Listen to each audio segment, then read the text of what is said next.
August 13, 1940. Eagle Day. Hermann Göring launches 1,485 sorties against Britain, 45 bomber formations. The mission: destroy the Royal Air Force. By August 18, Luftwaffe reconnaissance confirms 27 British radar stations destroyed or damaged. Photographic evidence: bomb craters, collapsed buildings, severed power lines. The intelligence reports are decisive. British early warning capability severely degraded. The mathematics is simple. Fewer radar stations equals fewer detections. Fewer detections equals fewer interceptions. Except the mathematics is completely wrong. RAF interception rates don't decrease. They increase by 34%. Fighter command squadrons appear at altitude before German formations cross the coast. Every raid, every approach. Spitfires and Hurricanes waiting in perfect position. German bomber crews report the same thing. Fighters at 3 o'clock high, every time. How did they know? Luftwaffe intelligence reaches a conclusion. Britain must have radar stations that don't exist on any German map. They're half right. August 12, 1940. 4 days before Eagle Day. The systematic destruction of British radar begins. Ventnor Station, Isle of Wight. Target Priority 1. This installation covers approaches to Portsmouth and Southampton. Critical channel coverage. Junkers Ju-88 bombers approach at 15,000 feet. The crews can see their target from 10 miles out. 4 steel towers, 360 feet tall. First wave drops high explosive. Direct hits on the operations building. Roof collapses. Equipment destroyed. WAAF operators evacuated. Then Stukas arrive, screaming down from 8,000 feet, targeting transmitter huts, power generation, communications lines. The bombing is devastatingly accurate. Operations room completely destroyed. Power severed. Primary transmitter shattered. Receiver arrays damaged. Ventnor goes silent. A 70-mile gap opens in the radar network. German reconnaissance photographs the damage. Photo interpreters analyze every frame. Assessment mission success. 1 radar station eliminated. August 14th. Still silent. August 15th. Göring declares radar attacks successful. Intelligence confirms multiple stations damaged. The British system is crippled. Then August 23rd. 11 days later, German listening posts detect something impossible. Ventnor is transmitting again. Same frequency. Same signal strength. Same location. Intelligence officers can't believe it. 11 days isn't enough time to rebuild an entire station. Here's what they didn't know. Ventnor wasn't transmitting. RAF engineers rigged a deception. Another station 40 miles away was broadcasting on Ventnor's frequency, feeding signals through dummy equipment at the damaged site. Perfect deception. The Germans thought they were detecting a rebuilt station. They were detecting an orchestrated fake. Meanwhile, mobile units filled coverage gaps. The radar chain never broke. Between August 12th and 18th, German bombers struck Rye, Dover, Pevensey, Fournes, Dunkirk. Damage confirmed everywhere, yet RAF fighters kept appearing at exactly the right place. Every raid. Hermann Göring reviewed the reports personally. His conclusion recorded August 15th. It is doubtful whether there is any point in continuing attacks on radar sites. In view of the fact that not one has been put out of action, he stopped targeting radar, shifted to airfields instead. Biggest strategic mistake of the Battle of Britain, because the towers the Luftwaffe bombed were only half the system. To understand how Britain created an invisible radar system, we need to go back. Before the war, before radar had a name. February 26, 1935. A muddy field near Daventry. 3 men standing in freezing rain. Robert Watson Watt, 42, physicist. Arnold Wilkins, his assistant. 1 government observer. Watson Watt had been asked by the Air Ministry, could Britain develop radio death rays to disable German aircraft? His answer, impossible. The power requirements are astronomical. Radio waves disperse too quickly. You'd need more power than Britain's entire electrical grid. Not worth pursuing. But he proposed something else. Detecting aircraft by bouncing radio waves off them. Transmit a pulse. If it hits an aircraft, Some energy reflects back. Measure the time delay. Calculate range. Determine bearing from antenna orientation. Simple physics. Difficult engineering. But possible. The Air Ministry was skeptical. Prove it works. The test used a BBC transmitter at Daventry. Watson Watt positioned receiving antennas 8 miles away. A Handley Page Hayford bomber flew overhead. At 11:17 a.m., the oscilloscope jumped. Clear detection at 8 miles. Success. Aircraft detection by radio proven. Within weeks funding approved. £50,000. By June detection range reached 17 miles. By December, 60 miles. By 1936, 80 miles. They called it RDF, radio direction finding. Deliberate misdirection. The real name radar wouldn't be coined until 1940. The first permanent station was built at Bawdsey Manor, Suffolk. The system required enormous antennas. Watson Watt chose 12-meter wavelength, 25 MHz. 1936 electronics couldn't handle higher frequencies reliably. Long wavelengths had advantages. They penetrate weather. Rain, fog, clouds cause minimal interference. Critical for Britain's climate. The trade-off, antenna size. 12-meter wavelength requires antennas measured in tens of meters. The solution, fixed cable arrays between steel towers.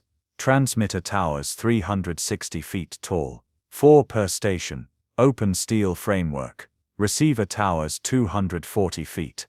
Wooden construction. The stations were impossible to hide. Visible from 20 miles. And that was acceptable.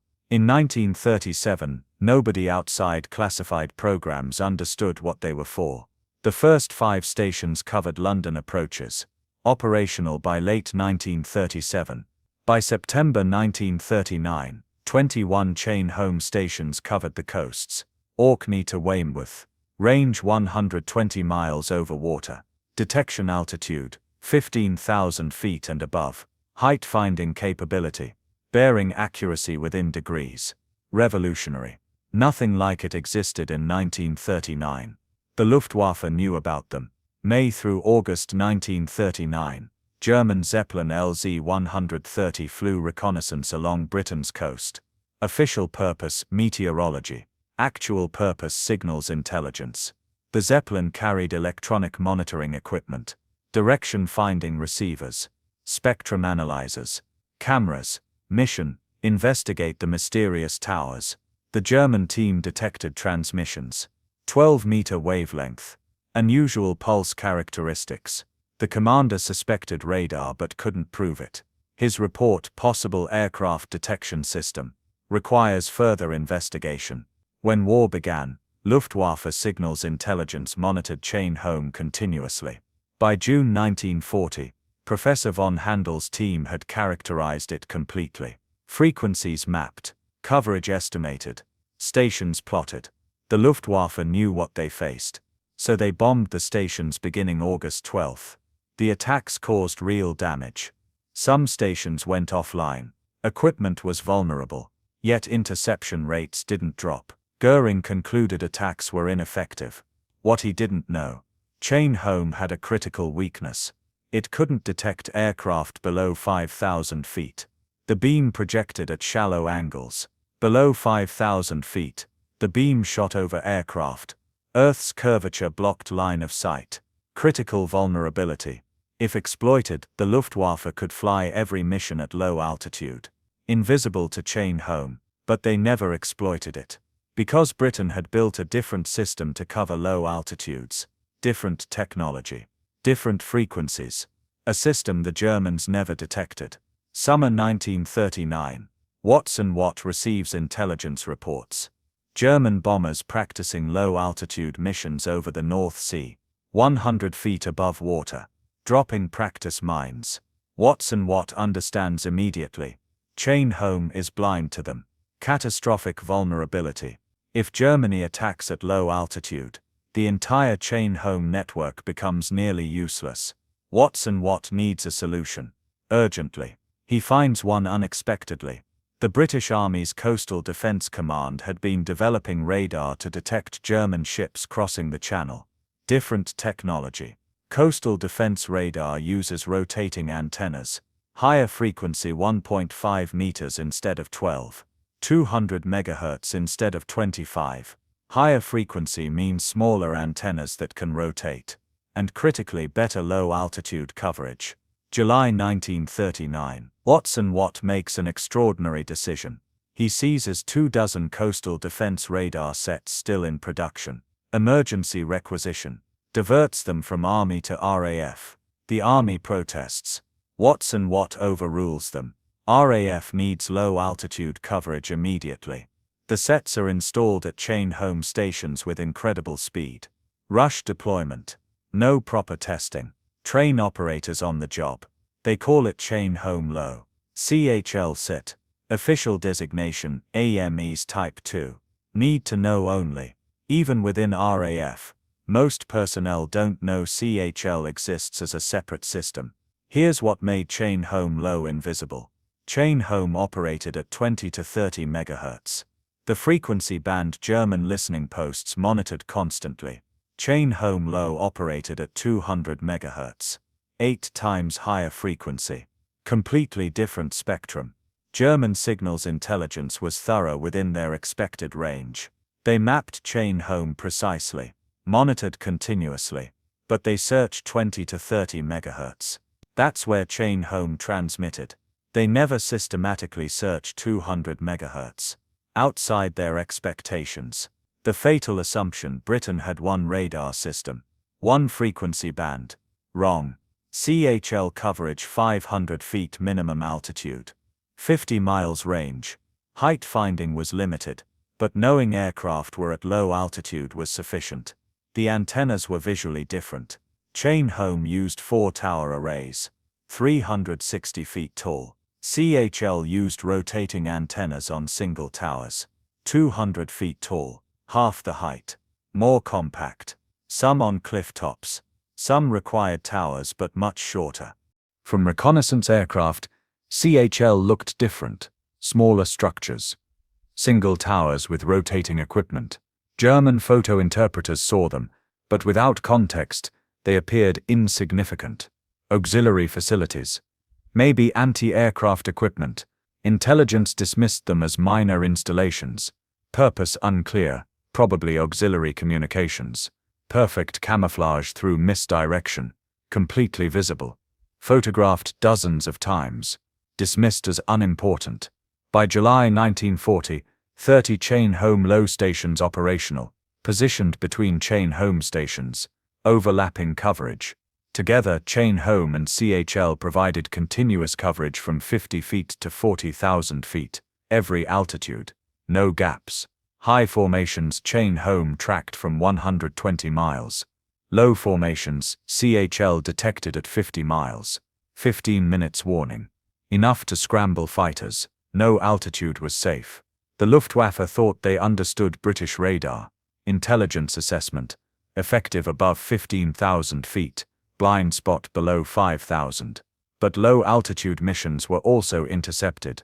Luftwaffe intelligence rationalized coastal observers, acoustic detection.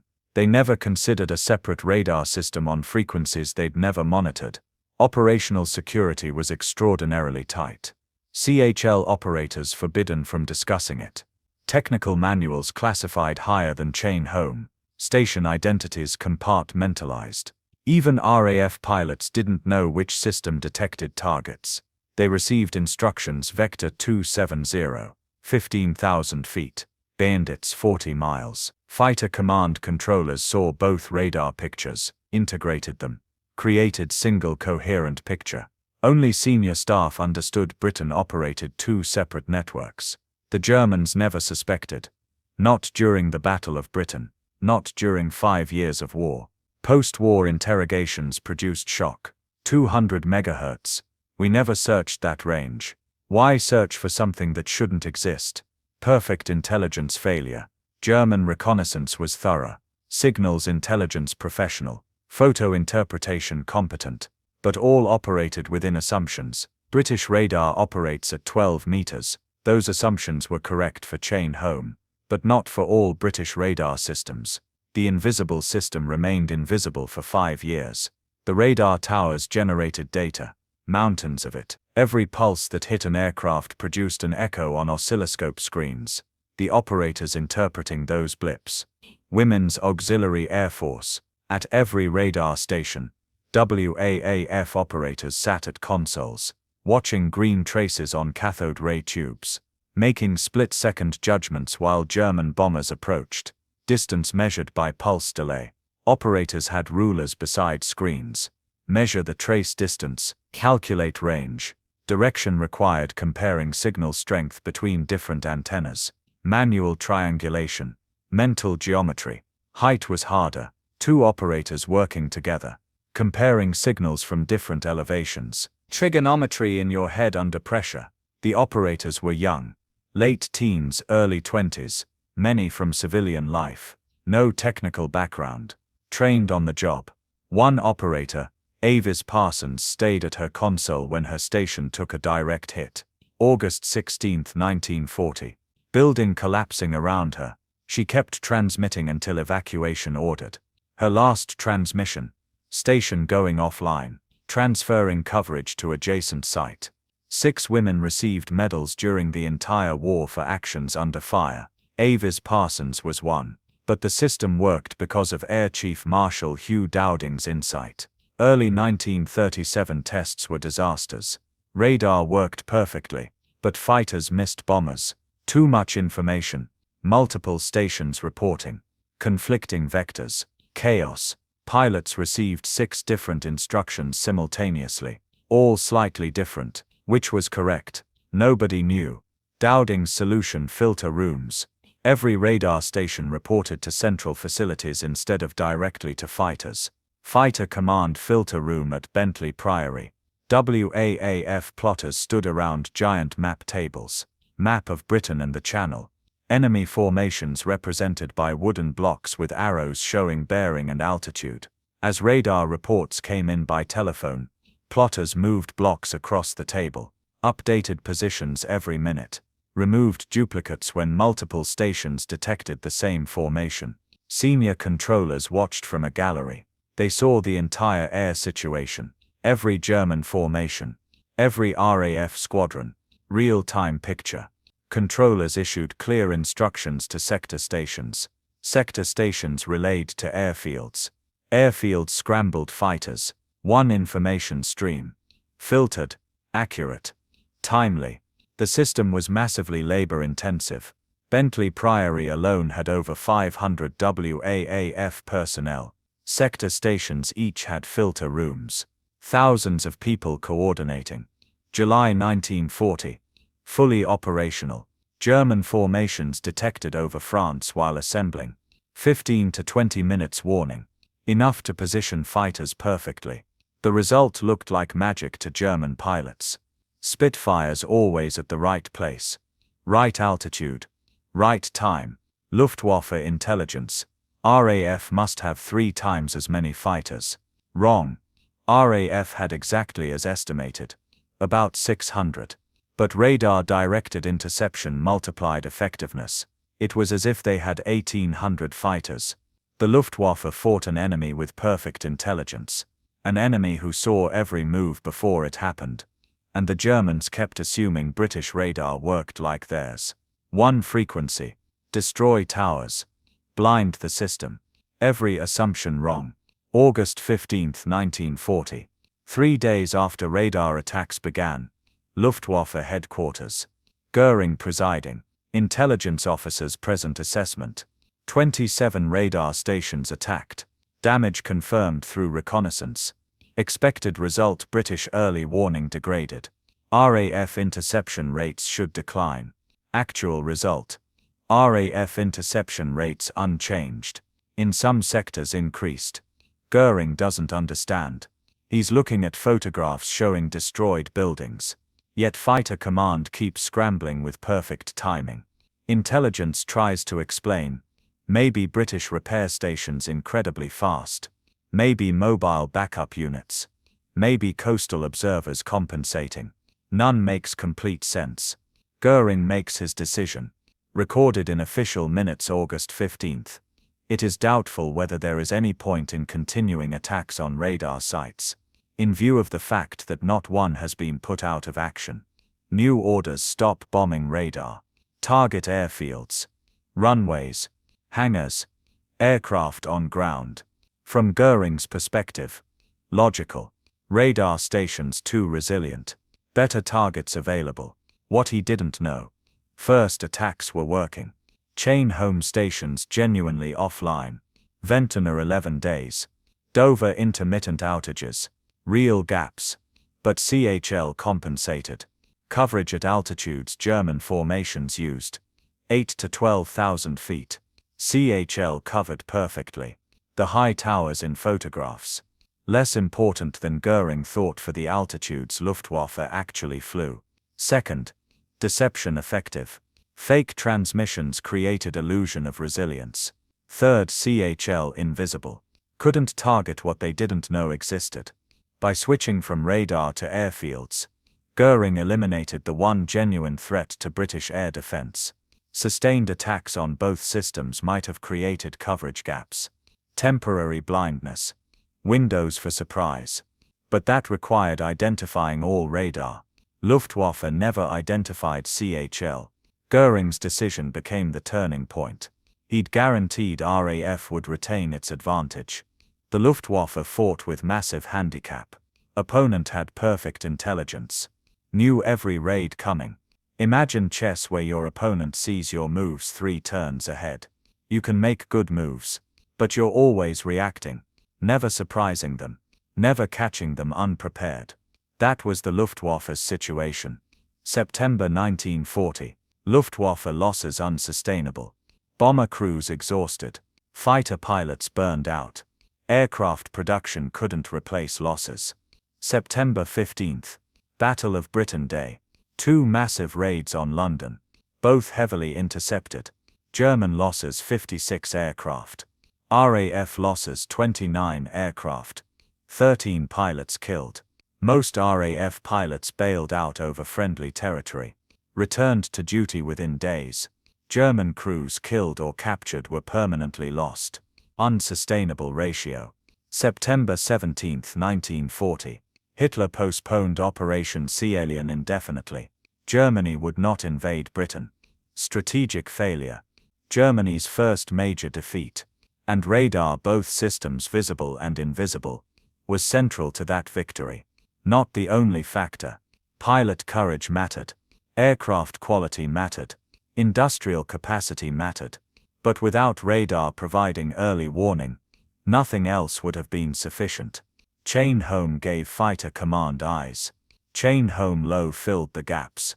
Together they created a defense the Luftwaffe couldn't overcome. Post-war analysis identified radar-directed interception as decisive. The system that saw everything. The system the Germans never fully understood. The invisible frequencies that won the battle. The story doesn't end with the Battle of Britain. 1941. The Luftwaffe adapts. If daylight bombing is too costly, bomb at night. The Blitz begins. 7 months of sustained night attacks on British cities. Chain home and CHL detect bombers crossing the coast. Fighter command scrambles night fighters. But once German bombers penetrate inland, ground radar loses them. Ground clutter, reflections from buildings, hills, terrain overwhelms aircraft returns.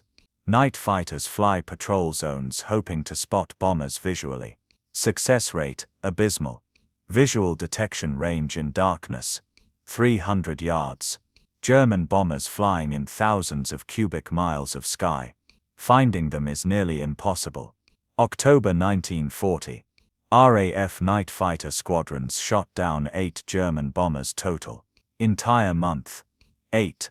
Unsustainable. The Blitz is devastating cities. Liverpool, Birmingham, Coventry, Portsmouth. Fighter command needs a solution. The solution: airborne radar. Development started 1936. Parallel to chain home. Led by Edward Bowen. Watts team member. Challenge: build radar small enough to fit in a fighter. Light enough to not compromise performance. Powerful enough to detect bombers at several miles. 1936 technology couldn't do it. By 1940 technology improved. AI Mark IV. Operational autumn 1940. Bristol Beaufighters equipped. Two-seat aircraft pilot and radar operator. The system worked elegantly. Ground radar detected German bombers approaching. Vectored Beaufighter into patrol zone. Once within 10 miles. AI radar detected the bomber. Displayed range and bearing on a small screen. Operator guided pilot. At 300 yards. Visual contact. Cannon fire. German crews never saw it coming. Flying straight and level. Suddenly tracer fire from behind. No warning. The Luftwaffe called British night fighters cat's eyes pilots. Propaganda claimed RAF pilots ate carrots for night vision. British intelligence encouraged this myth. Better than revealing airborne radar. By early 1941, AI-equipped Beaufighters devastated German formations. The Blitz ended May 1941. Not because Germany stopped. Hitler redirected Luftwaffe east for Operation Barbarossa, invasion of Soviet Union. But AI radar remained. Evolved, eventually turned offensive. 1942. RAF Bomber Command attacks. Germany at night. Strategic bombing. Targeting industrial cities. Ruhr Valley. Hamburg. Berlin Dachbesen. Over blacked-out Europe. Cloud cover. No visual landmarks. Bombers got lost. Results were appalling. Post-raid reconnaissance showed most bombs fell in open countryside. Miles from targets. Bomber Command studies found only 1 in 3 aircraft bombed within 5 miles of target. 5 miles radius. 78 square miles. If your target is a factory 500 yards across, missing by 5 miles means complete failure. Bomber Command needed navigation aid. Something that worked in darkness. Through clouds. The answer: H-2S radar.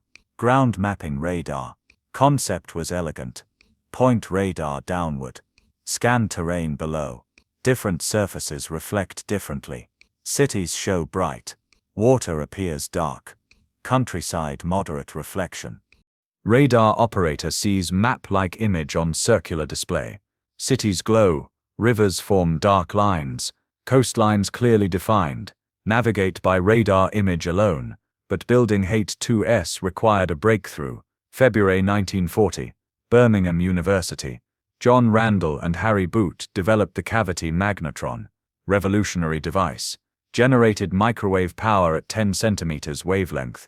3 GHz frequency. 120 times higher frequency than chain home. Small antennas. Better resolution. Clearer terrain images. H-2S operational January 1943. First mission, Hamburg. Pathfinder aircraft identified targets through clouds. Main bomber force followed. Bombed accurately. German defenses baffled. How were British bombers navigating with such precision in total darkness? Through cloud cover. But H-2S had a vulnerability. Active radar. Broadcasting powerful signals. Anyone with a receiver on that frequency could detect transmissions. Bomber Command knew the risk. If an H-2S-equipped bomber was shot down over Germany, the Luftwaffe would recover equipment. Discover the magnetron. Reverse engineer it. The risk was debated at highest levels. Churchill reviewed the decision. Conclusion: the bombing campaign needs accurate navigation. Deploy H-2S, accept the risk. February 1943.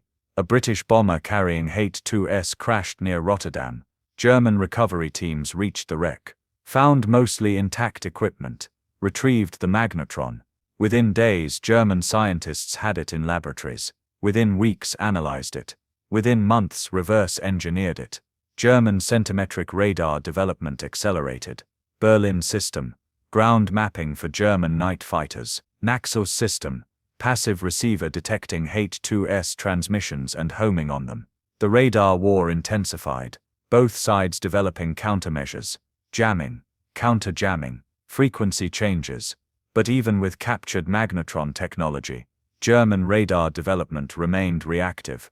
Britain had been using centimetric radar operationally since 1943. Germany's systems came later, always catching up, and the fundamental British advantage, the two-layer radar defense with invisible secondary frequencies, remained undiscovered. July 24, 1943. Operation Gomorrah. RAF Bomber Command attacks Hamburg. 791 aircraft. German Wurzburg radar operators watch screens flood with thousands of targets. Impossible number. 1 controller radios. The sky is full of bombers. We cannot vector fighters. Too many contacts. Actual bomber count. 791. What the Germans were seeing. Window. British code name for chaff. Strips of aluminum foil cut to precise lengths. Half the wavelength of German radar frequencies. Each bomber carried bundles, hundreds of pounds. Crews threw them out continuously. Thousands of aluminum strips tumbling through the air. Each strip reflected radar signals like an aircraft. German radar became useless. Screens overwhelmed. Operators couldn't distinguish real aircraft from aluminum foil. Ground controllers tried to vector night fighters. Multiple contacts bearing 270. Pilot which contact? I see hundreds. Impossible to intercept. Hamburg burned. 8 nights of bombing. Firestorm conditions. Estimated 40,000 dead. Minimal RAF losses during window-protected raids. Window worked because German radar operated on predictable frequencies. Wurzburg 53 centimeters. 560 MHz. Freya 2.4 meters, 125 MHz. British scientists calculated exact aluminum foil lengths. 26.5 centimeters for Wurzburg, 1.2 meters for Freya. Cut aluminum accordingly. Drop it by the ton. Blind German radar. The irony: Germany had developed chaff independently. They called it doubtful. Tested it. Proved it worked. Never deployed it operationally. Why? Fear that Britain would copy it and use it against German radar. Except Britain developed window independently. Deployed it first. The Luftwaffe's caution cost them their radar advantage. Within weeks German defenses adapted. Changed frequencies. Different wavelengths. Trying to stay ahead of British countermeasures. The British adapted faster. New window lengths. Different aluminum dimensions. Matching new German frequencies. The electromagnetic battle became a race. Frequency hopping. Jamming. Deception transmitters. False raid warnings. Chaff corridors creating phantom bomber streams. Modern electronic warfare was born in this period, 1943 to 1945. The invisible war fought in radio frequencies. Both sides throwing engineers and scientists at the problem. Developing new systems. Deploying countermeasures. Finding vulnerabilities. But through all of it, through the entire war, one secret remained intact. Chain home low. The invisible system. Operating on frequencies the Germans never searched. 5 years of combat. Thousands of sorties over Britain. Hundreds of intelligence reports. Signals intelligence missions. Captured equipment analysis. The Luftwaffe never discovered EHL existed. After the war, when German intelligence officers were interrogated, they expressed genuine shock. You had 2 radar systems, operating on different frequencies. Why did we never detect the second one? The answer was simple. They never looked at 200 MHz. Outside their expected range. Outside their threat assessment. Outside their assumptions about what was possible. Perfect operational security, combined with German assumptions about British capabilities. The invisible system remained invisible until the war ended. Robert Watson Watt was knighted in 1942 for his contributions to radar development. He continued working on new systems throughout the war. New frequencies, better resolution, improved capabilities. After the war, the Royal Commission on Awards to Inventors reviewed his contributions. 1952. They awarded him £50,000, tax-free, the highest individual payment the Commission ever granted. Approximately £2 million in today's currency. Recognition for starting the radar revolution. For understanding what was possible when everyone else said it wasn't. For pushing development when skeptics said it couldn't be done in time. 1956. Watson-Watt was driving in Canada, speeding, Police pulled him over using an early radar gun detecting vehicle speed by Doppler shift. Watson Watt reportedly laughed. "Had I known what you were going to do with it," he told the officer, "I might have been more reluctant to develop it." He paid the fine, $12.50. The irony wasn't lost on him. Inventor of radar caught by radar. 1966. Watson-Watt married Catherine Trefusis Forbes. She'd been Dame Commander of the Order of the British Empire. First Director of the Women's Auxiliary Air Force, the organization that provided the radar operators. The women who made his system operational. Full circle. The inventor and the director of the service that turned invention into victory. Watson Watt died December 5, 1973, age 81, buried in Edinburgh. His legacy wasn't just radar technology. It was the integration of technology with operations, understanding that invention alone achieves nothing without trained operators, command structures, information flow, decision-making processes. The Dowding system, radar plus filter rooms plus sector control plus fighter direction, was as important as the radar itself, maybe more important. Technology and tactics, hardware and humans, both necessary, neither sufficient alone. Chain home stations were decommissioned after the war, replaced by more advanced systems, rotor network in the 1950s, then microwave radar, then phased arrays, then digital systems. The towers were dismantled, scrap metal. Most sites returned to agricultural use or redevelopment. A few towers remain, preserved as monuments. Bordsey Manor, the original research station, still has towers. Historical site now. RAF Stennegot in Lincolnshire preserved its chain home towers, 360-foot steel frameworks, listed buildings, protected by heritage law, standing as reminders of what three men proved in a muddy field in 1935, of what thousands of WAF operators achieved in 1940, of the invisible system that won the Battle of Britain. Modern radar operates at gigahertz frequencies, digital signal processing, phased array antennas, stealth technology, frequency hopping, synthetic aperture imaging. No resemblance to chain home's 12-meter pulses, no similarity to cathode ray displays and manual plotting. But the principle remains unchanged. Transmit energy, detect reflections, measure delay, calculate position. Watson Watt's cult of the imperfect proved correct. He said, "Give them the third best to go on with. The second best comes too late. The best never comes. The third best solution deployed in time beat the perfect solution that never came." Germany spent the war developing better radar, higher frequencies, more power, better resolution, pursuing technical perfection. Britain deployed adequate radar immediately in 1937, then improved it incrementally, then added the invisible secondary system, then developed airborne variants, then ground mapping, then countermeasures. Operational deployment beat technical perfection every time. The lesson applied beyond radar, beyond World War II. It's a principle of technological warfare. The deployed system beats the laboratory prototype. The working solution beats the perfect design that's still being refined. Good enough in time wins wars. Perfect too late loses them.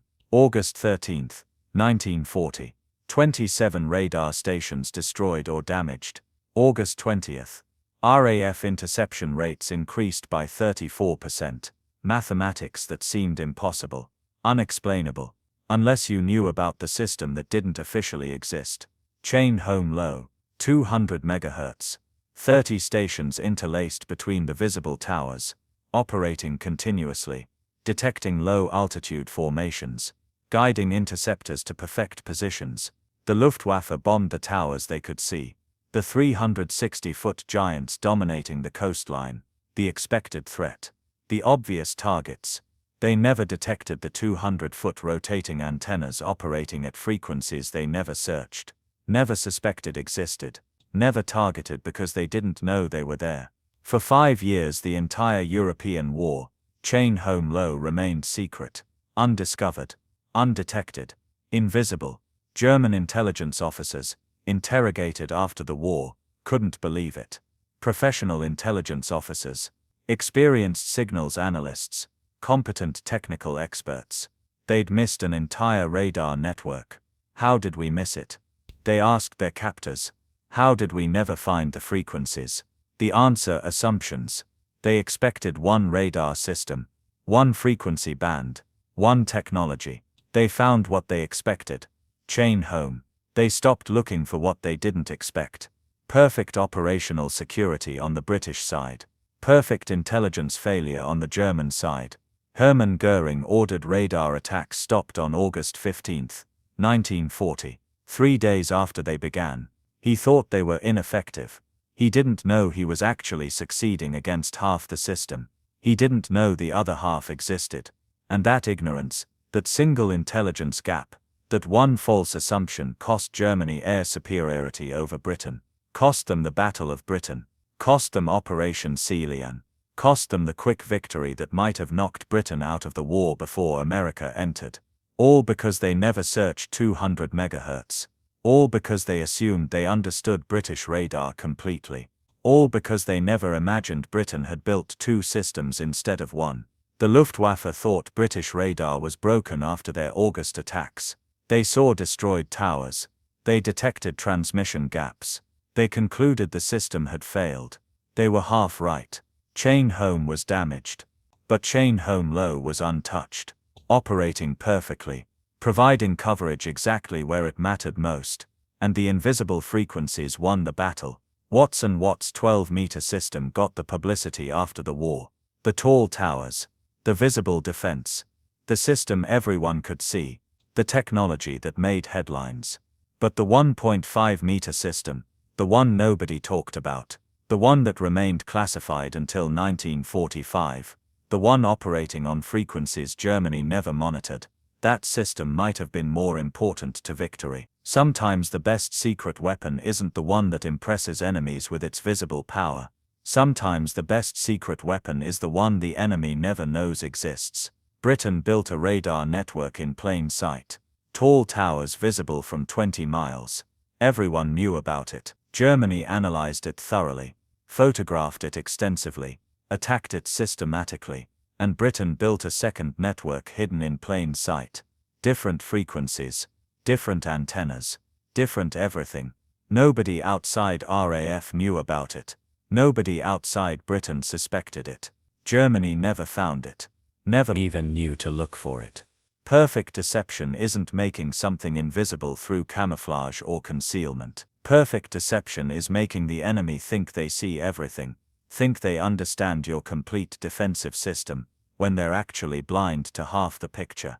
That's what Britain achieved in 1939 and maintained through 1945. That's what won the Battle of Britain when the mathematics said victory was impossible. The Luftwaffe destroyed 27 radar stations in August 1940. The RAF tracked them with the stations Germany never knew existed. And once you knew about the invisible frequencies, impossible mathematics made perfect sense.